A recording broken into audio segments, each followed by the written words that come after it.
Are you able to do structural engineering? When we did our house plans, they did all the plans and like, oh, well, now you got to find a structural engineer to do all that. I'm like, make sure the roof doesn't how many come engineers down. I need, man? Can't you just do it all? So are you able to do that as an architect, or do you have to have additional? So I'm a big believer in hiring the experts in those things. It's cheap insurance.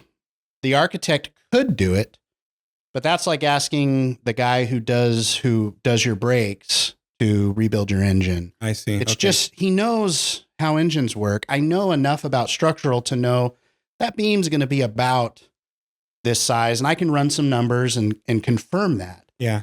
But there's liability that comes with that. Yeah. There's risk that comes with that.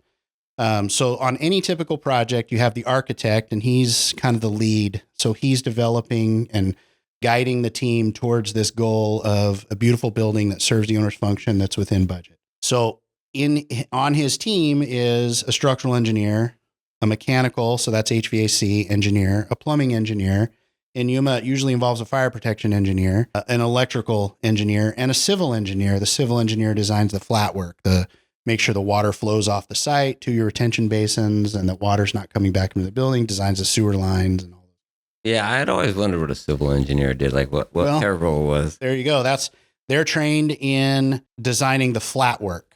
So designing how the sidewalks work in concert with the street outside. And it's actually a pretty complicated thing to figure out. I can do it, but it's not what I specialize in. I'm not an expert at it. So I believe we should have an expert, because if water comes into your building, it doesn't matter how beautiful it is. I've failed. So right. I don't want to do that.